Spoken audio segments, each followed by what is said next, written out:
Hoje apresentarei uma pequena peça de teatro relacionado a 5 grandes físicos da história, suas ideias, seus estudos e sua vida. Aristóteles era natural de Estágira, na Trácia, sendo filho de Nicômaco, amigo e médico pessoal do rei macedônio Amyctas, pai de Felipe II. É provável que o interesse de Aristóteles por biologia e fisiologia decorram da atividade médica exercida pelo pai e pelo tio, e que remontava a 10 gerações. Com cerca de 16 ou 17 anos partiu para Atenas, maior centro intelectual e artístico da Grécia. Como muitos outros jovens da época, foi para lá prosseguir os estudos. Foi lá que conheceu Platão, com preferência à ciência, episteme, como fundamento da realidade. Até a morte de Platão. Depois disso Aristóteles deixa a faculdade.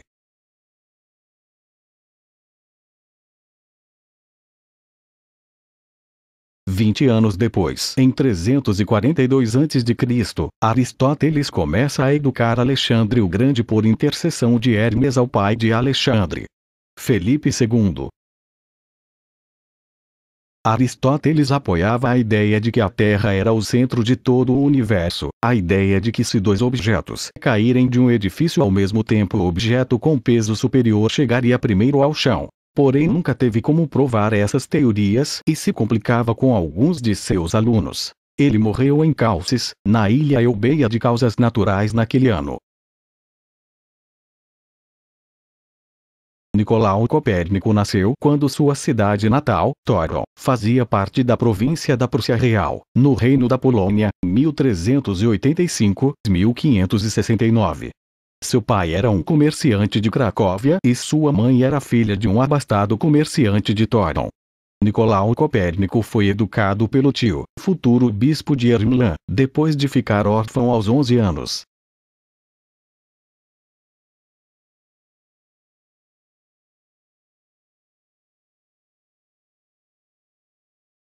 Em 1491, Copérnico ingressou na Universidade de Cracóvia, onde estudou astronomia e matemática. Buscando aperfeiçoar seus conhecimentos, viajou para a Itália, em 1497. Na Universidade de Bolonha, estudou direito canônico durante 3 anos. Em 1529 suas teorias sobre o modelo heliocêntrico começaram a circular pelo mundo. Tanto que em 1533 o Papa Clemente VII pediu a Copérnico que apresentasse suas teorias sobre o heliocentrismo. Ao contrário de que muitos pensam, a Igreja Católica não o condenou, apenas pediu para que aprofundasse seus estudos. Só que Copérnico apenas conseguia ver os astros a olho nu e não conseguiu comprovar sua teoria. Em 24 de maio morre Copérnico, em Frauenburgo, no mesmo dia da publicação de sua obra da Revolução de Esferas Celestes. Galileu Galilei nasceu em 15 de fevereiro de 1564. Seu pai queria que ele fosse médico e o mandou estudar em Pisa. Mas o jovem estava mais interessado em física e matemática. A vocação do aluno também descontentou o professor Horácio Morandin, que o estimulava a seguir a carreira artística. Sua primeira contribuição à ciência se deu no Duomo de Pisa. O sacristão acabara de acender uma lâmpada pendurada numa longa corda e a empurrara. O movimento pendular foi medido com as batidas do coração de Galileu. Ele percebeu que o tempo de cada oscilação era sempre igual e formulou a lei do isocronismo do pêndulo. Assim, encontrou o primeiro uso prático para aquela regularidade e desenhou um modelo de relógio. A famosa torre inclinada de Pisa fez parte de uma experiência para contestar a tese de Aristóteles de que, quanto mais pesado fosse um corpo, mais velozmente cairia. Galileu deixou cair da mesma altura 2 esferas iguais em volume, mas de peso diferente. Ambas tocaram o solo no mesmo instante. Em seu livro, Experimentador, combateu a física aristotélica e argumentou que a matemática deveria ser o fundamento das ciências exatas. Em 1609, construiu um telescópio muito melhor que os existentes e explorou os céus como nunca fora feito antes. Além de estudar as constelações Pleiades, Órion, Câncer e a Via Láctea, descobriu as montanhas lunares, as manchas solares, o planeta Saturno, os satélites de Júpiter e as fases de Vênus. As descobertas foram publicadas no livro Siderus Nuntius Mensageiro das Estrelas, em 1610. A partir de suas descobertas astronômicas, defendeu a tese de Copérnico de que a Terra não ficava no centro do universo.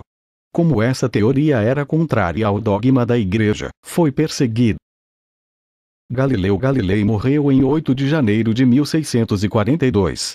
Em 1992, mais de 3 séculos após a morte de Galileu, a Igreja reviu o processo da Inquisição e decidiu pela sua absolvição. Johannes Kepler nasceu em 27 de dezembro de 1571, na cidade imperial de Weidstadt. Seu avô, Sebald Kepler, tinha sido Lorde Prefeito daquela cidade, mas, quando Johannes nasceu, tinha 2 irmãos e uma irmã, e a fortuna da família Kepler estava em declínio. Seu pai, Heinrich Kepler, ganhava a vida de maneira precária como um mercenário, e deixou a família quando Johannes tinha 5 anos de idade. Kepler foi apresentado à astronomia quando criança, e desenvolveu um amor por ela que manteve por toda a sua vida. Aos 6 anos de idade, observou o grande cometa de 1577, deixou escrito que foi levado por sua mãe para um local elevado para vê-lo. Aos 9 anos, observou outro evento astronômico, um eclipse lunar em 1580, registrando que se lembrava de ter sido chamado para fora para observá-lo e que a lua parecia bastante vermelha. No entanto, variou-la durante a infância e o deixou com a visão fraca e alguma invalidez nas mãos, limitando sua habilidade para os aspectos observacionais da astronomia. Em 1589, depois de ter passado pela escola primária, Kepler se ingressou na Universidade de Tubinga, onde provou ser um grande matemático e astrônomo. Com seu professor Michael Maestlin ele aprendeu tanto a estrutura universal de Aristóteles como a de Copérnico.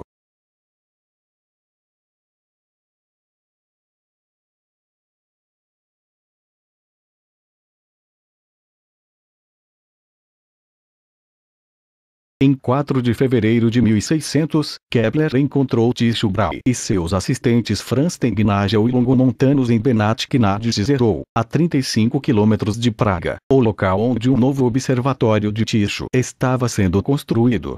Nos 2 meses seguintes, ele permaneceu como um convidado, analisando algumas das observações de Tycho a respeito de Marte.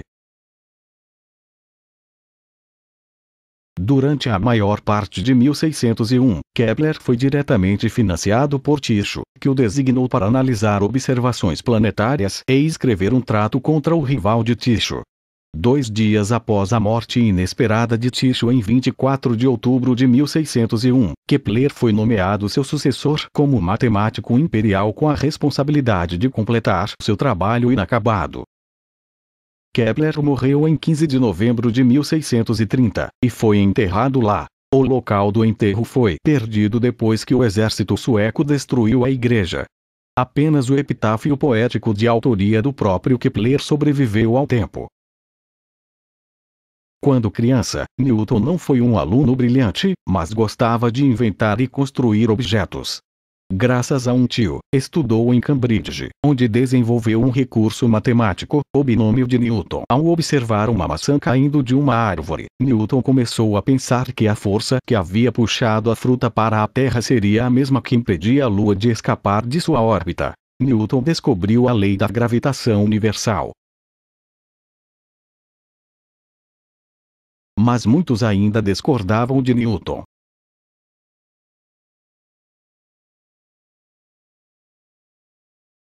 Em 1671, o cientista assumiu o cargo de professor catedrático de matemática da Universidade de Cambridge. Newton recebeu, em 1684, a visita do astrônomo Edmond Halley, que queria interrogá-lo sobre o movimento dos planetas, observado pelos astrônomos. Newton retomou, então, suas reflexões sobre a mecânica celeste. O resultado foi sua obra Princípios Matemáticos da Filosofia Natural, que propõe 3 princípios básicos: o da inércia, o da dinâmica e o da ação e reação. Este trabalho obteve grande repercussão internacional. Newton foi eleito para o parlamento em 1687, e nomeado para a superintendência da Casa da Moeda em 1696, quando se mudou para Londres. Tornou-se presidente da Royal Society em 1713, 2 anos depois sagrado cavaleiro, passou a ser chamado de Sir Isaac Newton. Obrigado por assistir.